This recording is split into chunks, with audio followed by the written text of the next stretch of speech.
it honestly brings me back full circle to even why I wanted to do this podcast, was to be able to showcase, cool shit in construction. Yeah, it's a great career. You're not out digging ditches all day. No. You could be if you want. Hey everybody, the Construction Dirt Podcast, Cam Roy, Jeff Knobloch. Really excited to be here. Construction Dirt is sponsored by JK Worldwide Group of Companies. Really happy to have sponsorship on this one. Really excited times, always looking for more. Anybody out there looking to jump into something?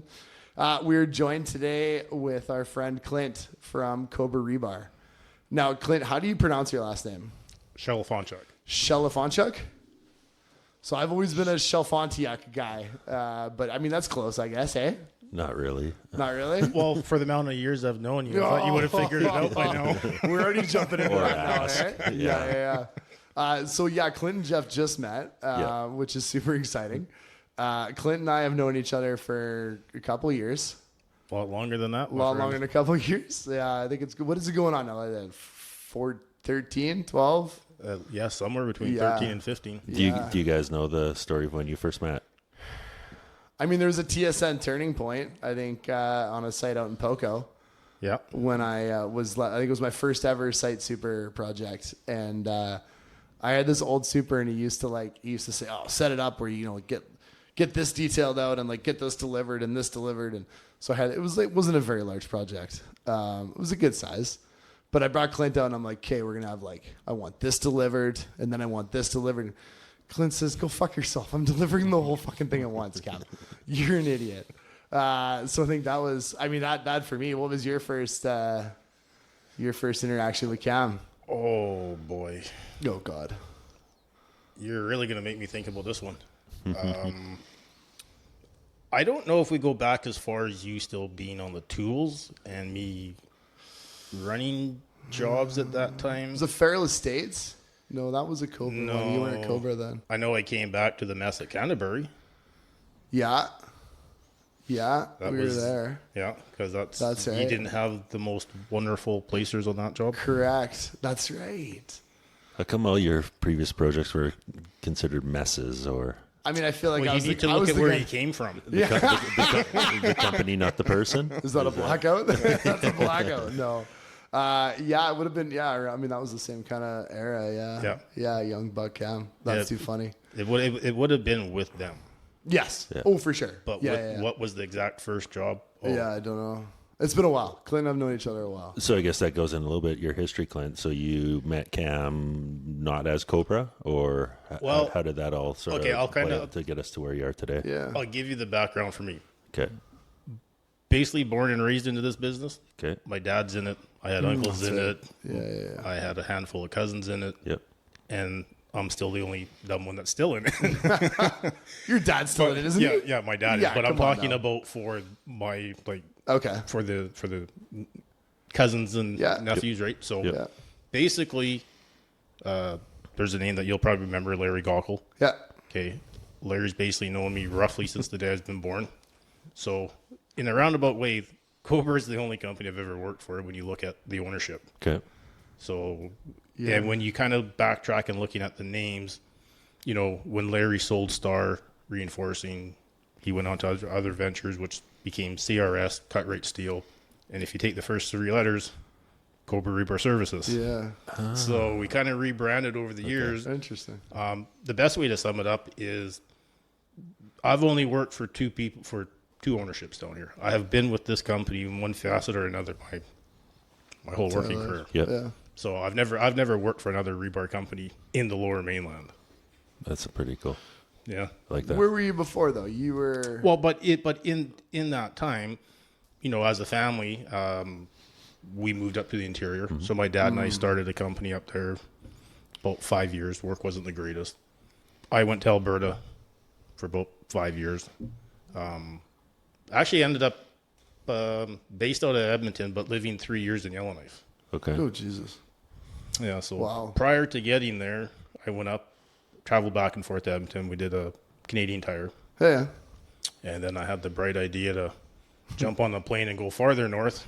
Went and did 6 weeks at the Acadie Diamond Mine in some Oh, wow. pretty uncanny weather. Yeah, that's cool. I think one day got down to minus 85 or something. So placing bar in Yellowknife.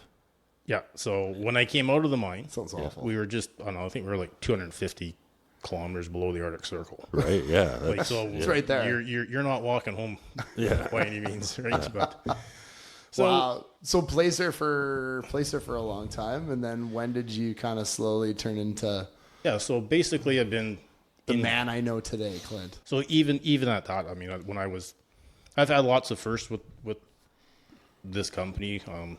Kind of get to a point where you've done all the placing you can. You've done the high rises. You've done this. You've done that. What's the next step? Okay, well, I want to learn estimating. So I started with detailing first. Sat with 3 sessions with my dad. Says, okay, yep, I can read it. Go place it. I'm like, well, is it right? He says, you won't know until you place it. Perfect. So I did. So it was kind of nice because you actually want to learn about detailing. Go place your own work. Right. Yeah. You're going to learn in a hurry. Like, boy, that's some dumb mistakes. Like, why did I do that? Or I never thought of that way before, but yeah, that's and the same with the estimating. So once I did that, I moved on to estimating. yeah.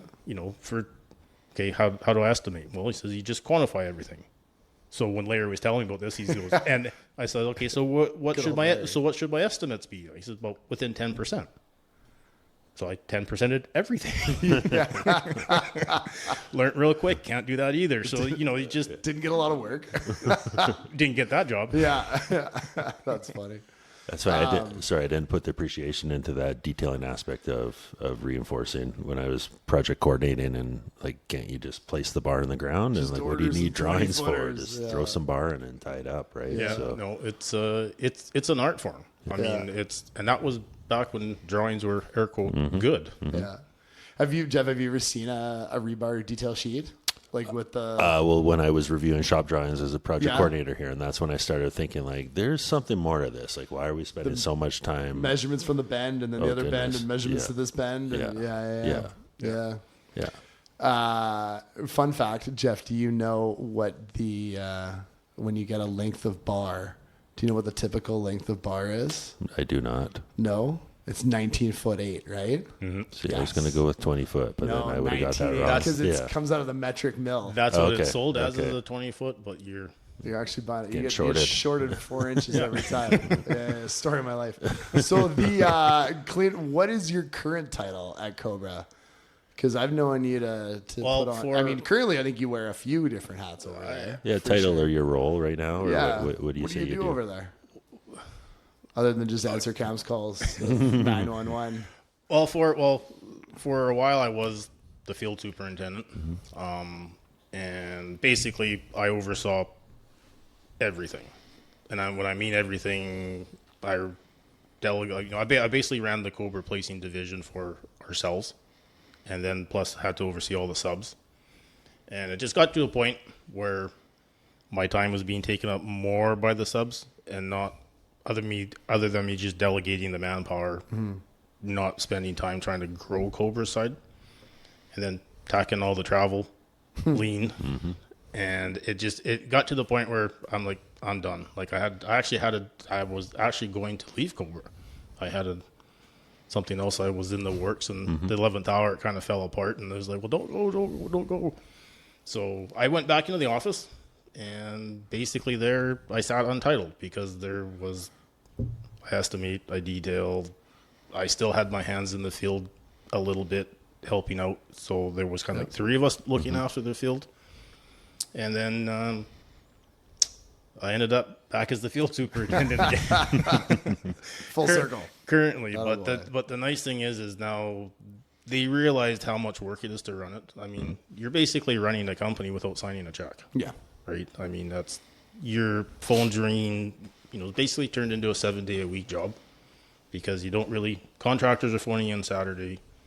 Sundays I'm back in my office planning my week, delegating the guys for Monday. And then next thing you know, you 3 hours and you're not with the family anymore, right? So, or you come home and I'm in my office for another 3 hours in during the week, and it just got to be way too much. So now it's kind of nice. I just oversee Cobra.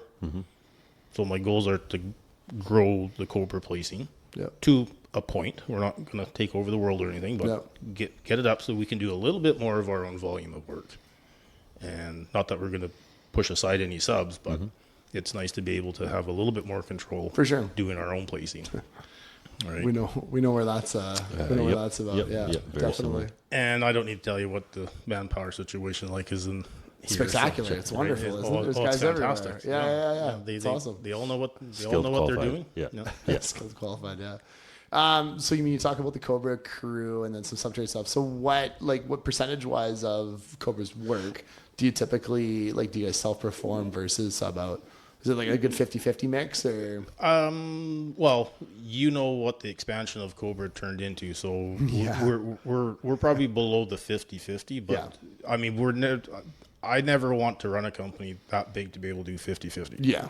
Like That's a lot. I talk to some companies that have that just on a handful of projects. Yeah. I have no desire to run a crew of 110, 120 guys. No. It's bad enough for trying to run 40 to 45, which is a good number. I was gonna say where are you at right now? 40 to 50 kind of thing. I just got us up. I think I'm at 39, 40. Okay. There you go. So I don't want to go on past 45. I've been down that road once before. Yeah. And so most of that work, most of your self-perform stuff, then is it mostly towers or tilts or It's miscellaneous random stuff? It's a or little bit of everything. Mixture? Yeah. We always try to have at least one tower for us. Yeah. I'd like to get it to where we're back to doing at least 2 towers Yeah. for our crews. And then it's everything in between. Yeah. All the miscellaneous fill-in stuff. Yep. The parkades and tilt ups and Yeah. that sort of thing, right? Yeah. Cool. So what, I mean, obviously a mixture of projects you guys do. What do you do the most of, you think? Like, are you mostly towers with a side of tilt and miscellaneous, or?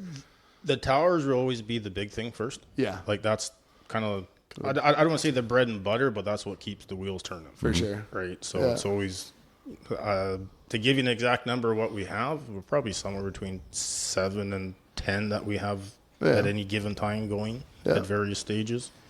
And then fill in with the tilt and the miscellaneous stuff after that. Yeah.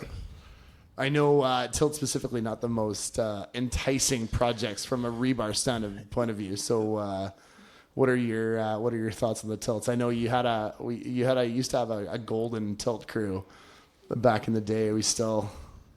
Well, let's be honest. Nobody wants to bend over all day. Tilts have changed along over the years. Yeah, I mean, for sure. long gone are the big square boxes with a little tiny office off one side of it. And you go in, you blow out 30, 40 panels in a day with a decent crew. Yeah. Now you look at some of these panels and your word, you can't get 2 done in a day. Yeah. Yeah. You know, we've done panels where they were big enough to put 4 guys and they still took, almost 2 full days. Yeah. Yeah, I always wonder that because at the estimating stage for us or for yourself, you get a set of drawings and you kind of put a guess together on how many panel pours we're going to do and how many times you come to site. Is there much conversation with contractors prior to you putting pricing together, or is it sort of a guess on your part of what you think? Not so much having a conversation with them, but when you receive a quote from us, you'll see what's involved in it. Yep. We don't specifically say, very labor intensive and try to tell you what we're going to need. That's a conversation that I come to site, I have a chat with the super or whoever is there running it. Like, what are you expecting to see? Are you wanting 10 panels a day sort of thing? Or or what's your goal in pouring? And then you try and work with them on that. So especially now when you have skins, For sure. once you get that first batch or 2 out, you try to make up a rotation of, if you're going to pour 30 panels, how many do you want skins? How many do you want structurals? Yep. Right. And then if you got really ugly ones, try to include 1 or 2 of those in that pour instead of leaving them to the end, and then you're going to hammer me on the labor side of it. Right. Yeah. We have a project right now that's got I think 4 panels on it with some Interesting. 35M and 30M threaded inside, and It's funny you bring that up, because that's the other thing that you're starting to see change. Like, you're starting to see bigger bar in these panels. Yeah. Yes, that whole seismic shift and the Seismic code code. change again. Yeah. Yeah. It's made it I think it it provides a more complexity on all fronts. Oh, for I mean, sure. not, the bar for sure. How do you get the concrete in there? I mean, that was the biggest one the other day we had was how do we get consolidation in this? Yeah. Well, that's the thing. And then how much weight does it add to the panel? Now it's a thicker panel, so there's more concrete rated to boot. Plus the bar is triple the weight than it was before. But the right? panels didn't get any thicker. No, You're still trying to jamming it all in that same volume, right? Yeah, some of them are, but some of them are staying the same. I mean, we were on a job that one time we had like 25M zones inside of like a 15M zone and a leg, and how we threading this in there, and it turns out. I mean, the embeds too, trying to sit the embeds in there and all that kind of stuff. Bit of crazy. So, well, one of the last ones we did up in Campbell Heights. Yeah, I was gonna say the ones with I remember those. I had to rent a Hiab to get the embed in because it was so heavy. Absolute disaster for sure. So I mean, like differentiation of work, obviously towers, miscellaneous, and tilt up stuff. What is your favorite from, let's say, from a placing perspective, and then also from a kind of running the crew perspective? What do you love? Oh, actually, I didn't mind doing panels. Yeah. Back when they were nice panels. Yeah. I would probably have a different opinion if I was placing them now. Yeah. Parkades are always great, but I mean, even looking at parkades now, you probably make better money selling it as a skateboard park than trying to put rebar in it because the slopes and stuff on them are insane. Yeah. So it's like things are different as much as it's still rebar. Like things have changed a lot compared to what I did when I first came into it. Yeah. I mean, for whatever reason, I've even kept some of my old foreman's books from back in the day, and I just kind of compare what we put on sites now compared to what we used to do back then, and to see the difference in night and day. Is it night and day or what? Huge. Yeah. Because I could use 10 of those guys from back then. No, and now you're putting 1 to 2, maybe 3 more people than normal just to make up for one guy sort of thing. Yeah. Right? Yeah, we were talking about it today. I think we were talking about RAF slabs, or even like core foundations and stuff like that, and just the amount of mass concrete pours in the last little while, and and you were saying it's almost the same as kind of it was before, to be honest, but it's more the grade. What were you mentioning to me? The grade of the bar? Well, using a stronger grade bar. Yeah. So what you kind of come across now is to get away from so many layers and the congestion down there. By the time you do your layering, your extras, maybe even throw your hairpins in there. Again, how do you get concrete all the way down there? So now they go to grade 500, kind of opens that spacing up a little bit more, less congestion, that sort of thing. Yeah. From a placing standpoint, if you're a sub, that sucks. You're going to lose some weight going to it. But now most of the drawings will have it. Mm-hmm. And for us, when you come to us to say, or anybody says, well, what can you do for cost savings? At the end of the day, I can't really do anything. I'm not the engineer. You go talk to your engineer about cost savings. Yeah. What I can offer you is, do you want to go grade 500? Yeah. Chop the weight a little bit. Yeah. Yeah. So it's there's not a ton of stuff that we can offer on cost savings other than talk to the engineer. Yeah. Talk to the engineer. Do you prefab a lot of your stuff? Like, do you have a yard? We have 7 acres. Okay. Out in Beautiful new piece to the yard too. Nice addition there a few years ago, Clint. Yeah, we did a bit of an expansion. Okay, nice. There must be something here I'm missing. No, it's a good size expansion. The setup now. Well, we went from 3 to 7. Okay. So doubled the capacity. Yeah. Okay. So basically, we have kind of 3. Well, we have 5 shear lines. Mm-hmm. Kind of have 2 yards, the main production area, and then we have our old yard on the south side. So that was supposed to be dealt for rushes and everything, but the way the work is, it's pretty much a full-blown production Everything's side. a rush. Yeah. Everything's a pretty rush much, these days, pretty isn't much, it? yeah. Do you find advantage in the prefab? Is that like a good thing to kill time, or I don't want to say kill time, but fill time for guys if they got nothing to do or in between sites? Well, we always push to have prefab on site. Okay. Just for the. Do you really? Well, yeah. Even for high-rise stuff like zones if stuff we like can, that? if we can, and typically, we can get some spot by the time you hit main floor or something. Yeah. It's just that you might not be able to have all the prefab done there, but you have to have some there because you just can't fill enough time especially once you hit typical. Right. Okay. Right. You got to have something for the guys to stay on site to do. So usually they'll take the columns and their header cages, and then all the zones will do off site. Okay. So we we have our own tower that we've started in Burnaby, which is fantastic because there's, I think, 3 other towers to go on it. So we can take a spot, so we can have the guys on site, set up a crew there. Your own little boneyard. Yeah. There you go. And you're shipping everything you need. You're not doing multiple, you've cut your trucking way down. Yeah, for sure. By not having Shipping in bulk and then putting it all together on site. Yeah, exactly. That's awesome. And it's easier to get, and because of where we are. Yeah. It is harder for guys to come out and I never thought of that angle of it. Most of your guys based in Chilliwack, or would they be No, I have a crew. I don't know. Should actually count that up one day. How many guys actually work in the yard, Clint? Well, I don't actually know. Well, what I try and do, because there's so many contacts that I've had over the years with people in the valley and people that I still work with, even though I'm no longer in placing. Yeah. Still come to me for projects. So I've always tried to build and have a crew for the valley, and that kind of services Chilliwack, Abbotsford. Not that they don't come out this way, and vice versa, but it's kind of nice to be able to have work spread out. And I've always tried to run the field in a way that guys I try to minimize as much travel for them. So make sure you got some work in the valley, have something in the middle like Surrey and Langley, and the city crew. And then that way you're trying to minimize the travel a little bit, right? Totally. Yep. But like I tell them, this is construction. Travel is part of it. It's part of it, right? So would you say you're Metro Vancouver based then? Like you try to stay lower mainland, Metro Vancouver out kind of valley? We don't go downtown Vancouver. Okay. You don't? Logistically, no. So then where are these high rises you speak of? Burnaby. Have you seen what's happening in Burnaby? Yeah, so that. Surrey. Surrey. Yeah. Okay. Yeah. Cool. I didn't know you didn't go downtown. Why would you want to? We definitely would follow a client there, but but understand where you're coming from totally. Yeah. Well, it depends on what the job is. Yeah. But I mean, to go down for a big job, I mean, we always look at our sub placers as partners.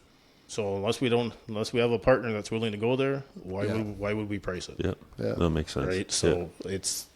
And I mean, there's enough in Burnaby and Surrey to really keep it on going. I mean, because you're in most of them on Surrey. Surrey corridor. I've got 3 that I can walk to in 15 minutes. Yeah. Park my truck once, and if I want to, I can. Yeah. That's good.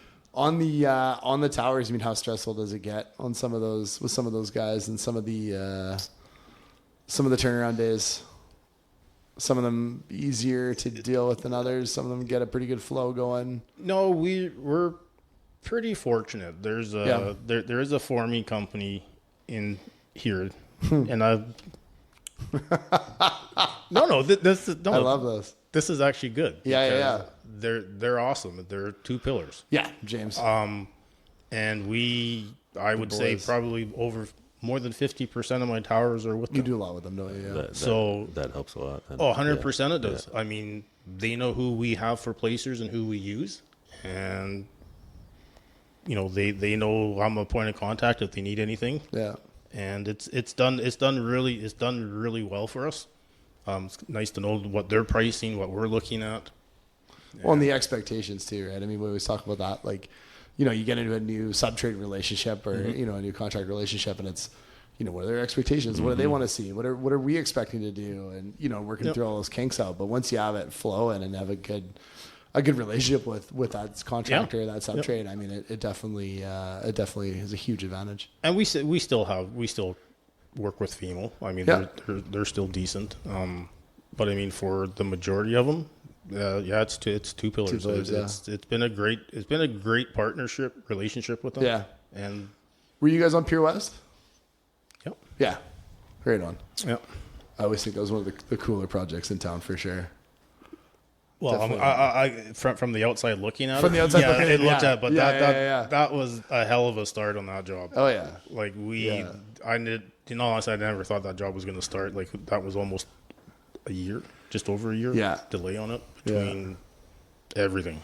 I mean, you talk about core footings and raft slabs. I mean, that thing was 26 hours or something like that for 3,200 cubes or something. It was, but just even to get to that point, like one of the big issues you had was the sealing on the pilings. Didn't hold. The caissons, So it all flooded with river water. But the problem is it also filled with fish. Did it really? So they had to fish. They had to pull the fish out, and then they had to check it. And we had to go so many days without catching anything before they could drain it. Like it was just a nightmare at the start of it. But do you get a freshwater tag or a saltwater right? tag? How does that How far up the river were you? Did you get the salmon stamp? Yeah. Thought you're good up till Chilliwack or somewhere. There's the freshwater to saltwater license. There's a sturgeon in there. Actually, I think that I thought the Mission Bridge was the change. Yeah, you might be right. It's the change over there. Yeah. Could ask Sean, our estimator. He's Sean. on top of that. Yeah, he's the fishing guy. Yeah. That's crazy. Yeah. Yeah, that was a cool one. No, I mean, I always hear about the, the turnaround days on towers and stuff like that, and table day and bottom layer day and then subtrade day and top layer day, and that's where having good guys to work with. Yeah, your hiccups are going to happen. You're going to miss a day or something's going to happen. It's construction, right? Crane breaks down or whatever. Right? But I mean, for the most part, they're usually 5-day turnarounds. Yeah. Right? Yeah. Good. Cool. So I guess on those towers, are your guys? You say the 5-day turnaround, but are one of your guys on site kind of that whole time during that forming process, or do you come and go a lot? Or no. Once you hit typicals, you keep there. You keep the same guys there. I mean, there's nothing worse than retraining a guy. So what's your duration then on one of those towers? Like months, weeks? Oh yeah. It's from start to finish, depending on how many stories. You're 12, probably 14 to 15 months, depending on how many floors it is. See, I never appreciated that the rebar, the reinforcing guy would also be on that site for that long. Yeah, because you just think the tower's up and off they go, but see you later. The tower's never done, really. No, you're still working. It's still going up. Yeah. Crane holes and. That's where I kind of got bored with the towers. Like I was never. He was on the same place. I was never a big tower guy to go right to the roof. Yeah. Yeah. I mean, for all the towers I've done, I probably only took a handful up to the roof. Yeah. Most of the time we were just in there to the ground floor and off my dad and I go start another one. Yeah. Right. Get the 4 guys in for typical and call it a day. So can you drive by every tower and be like, I did that one, a little bit on that one? On some of them I can. Yeah. They're getting pretty crowded. Okay. The strangest thing I've had happen is Station Square. I was gonna bring it up. I can say what are the 6 years of Station Square? Well, no. The problem is when I started, I was 14, 15. I was 14 when I started. I can't remember when that was built. I know I was only part time because I was on the summer. But I actually worked at Station Square. I did the theater back then. Oh no way! Then I go back to a site meeting for a new Station Square just to watch what we did get knocked down. Yeah. And you're talking a building that's barely 30 years old. Yeah. And we're already ripping down 30-year-old buildings to put in new ones. Yeah. I didn't even realize that. Yeah. That's cool though. Saw the full life cycle. Yeah. Yeah. Full circle. Yeah. So did you like it back then or did you like it now? Well, times were different back then, right? Less bar. Less bar in it. Yeah, for sure. The whole building was built. And I'm not making $5 an hour either. Yeah. They say that the whole building was built for the cost of the original. The original contract, right? Yeah. Or sorry, somebody told me that. Oh, my parents went for a tour of Rogers Arena. They took the kids the other day, and they had said that they built that entire arena for like $3.5 million or $4 million or something like that. And I was like, oh my goodness, like that's crazy, right? 20 years ago or something.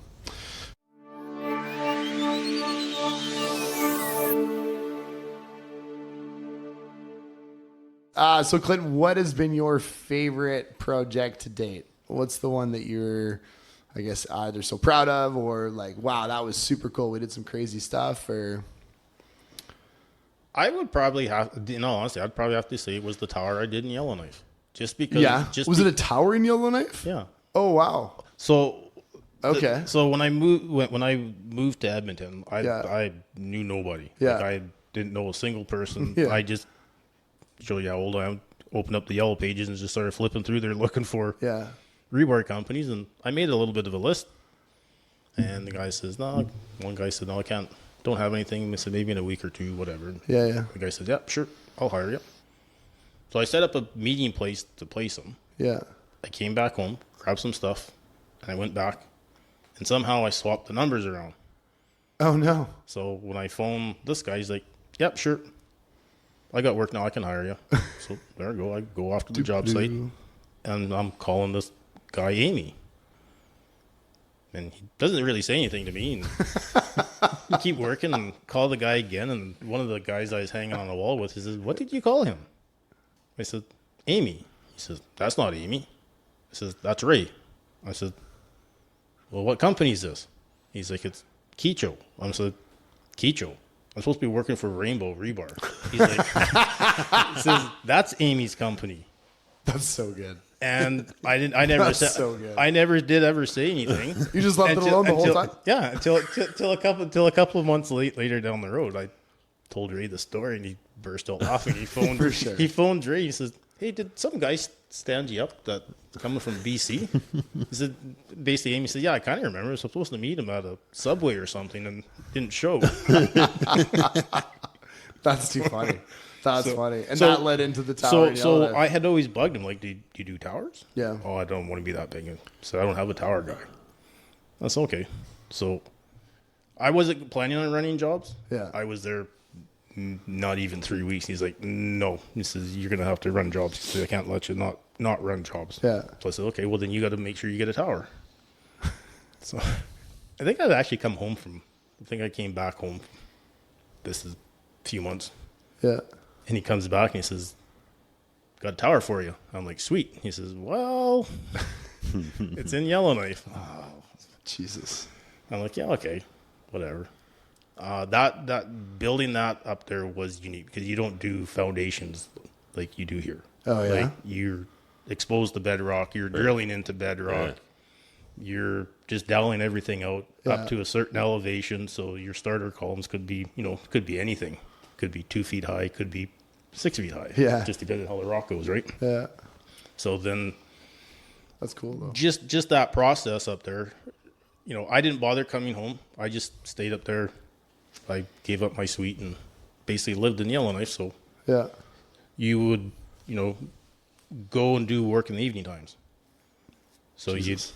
you could, I would split my days up based on what I was doing because I get the guys, like, if it's just prefab mat day or whatever, then I'd bugger off and go home or whatever because we'd come back and, if they're pouring the slab, I'd come back at like 7 o'clock with me and one guy and the crane operator.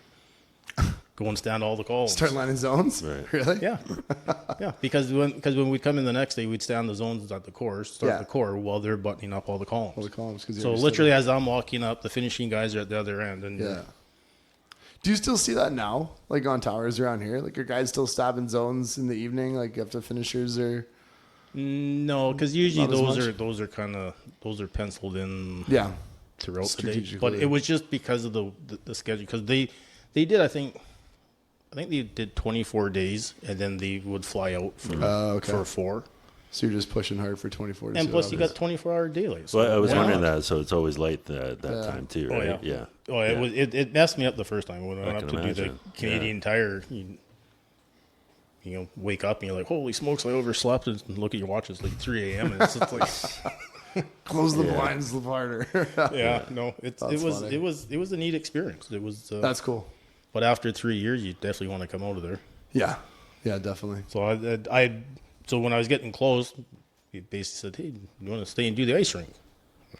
Okay, sure. Stay and do the ice rink. So we did an Olympic and an NHL size rink. Oh, cool. Which was cool. Nazareth came and opened up when they had the grand opening, they came and played. And as I was getting close to doing that one, they're like, you want to stay and do the jail? Like, the jail? Jesus. Yeah, we're putting in a new jail there. I'm like, okay, I'm here, might as well. Sure. And that was a different job too. Yeah. Oh, that's neat. That's neat. So what got you back home, or The fact I wasn't, but not out of Yellowknife, let's say. The fact that I didn't want to stay another year for a federal building. Okay.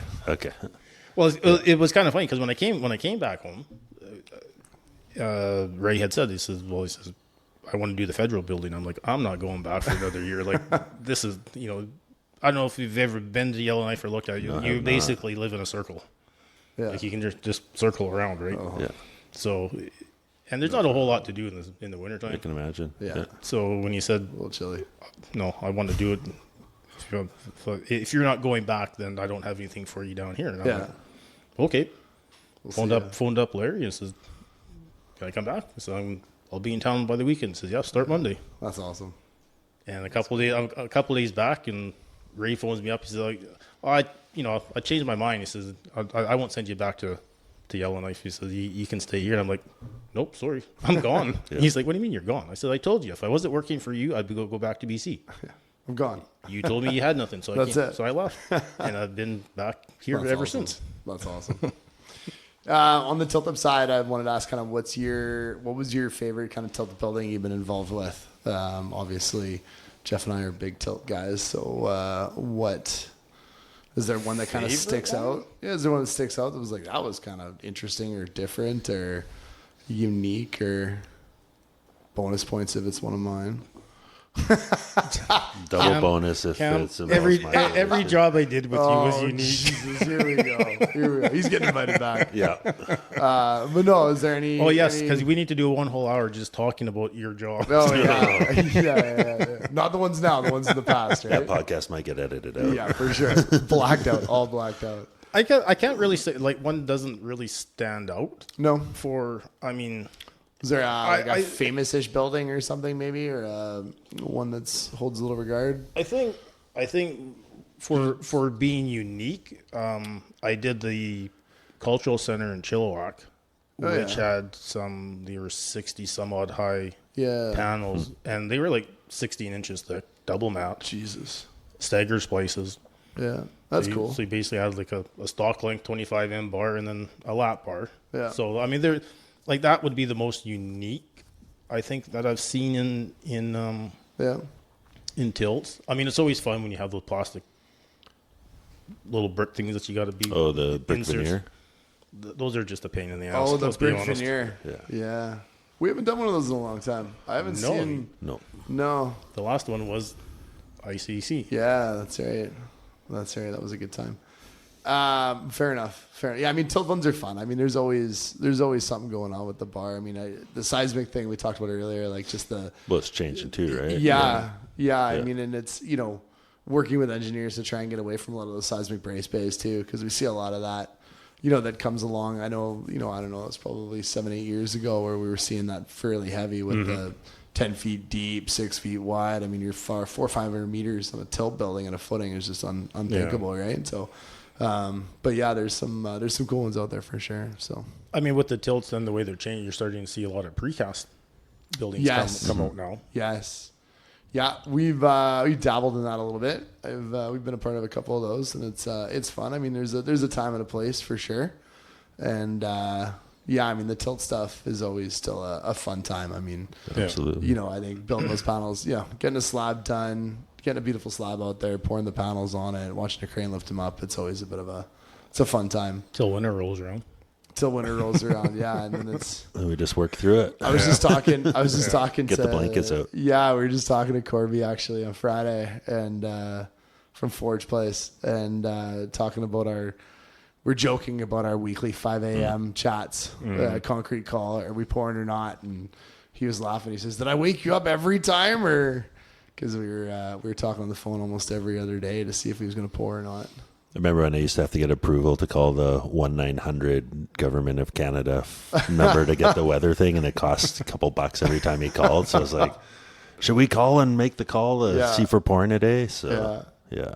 I remember there was one time. I mean, I swear I turned into like the weatherman. Like I had the Doppler going. I had like 2 screens with like barometer in your bedroom. Oh yeah, it was getting a little weird there for a bit for sure.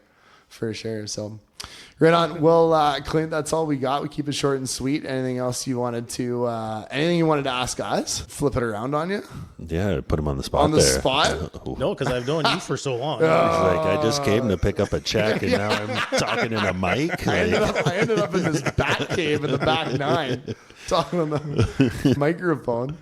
Clint, it was a pleasure having you. Absolutely. Thanks so much for being here. I think it was a great episode, great chats, and look forward to hopefully hearing you again sometime at some point. Yeah, sure. Whenever. See what happens. It's a fun experience. Wicked. Okay. Nice meeting you, That's the Construction Dirt podcast for this week. Thanks, guys.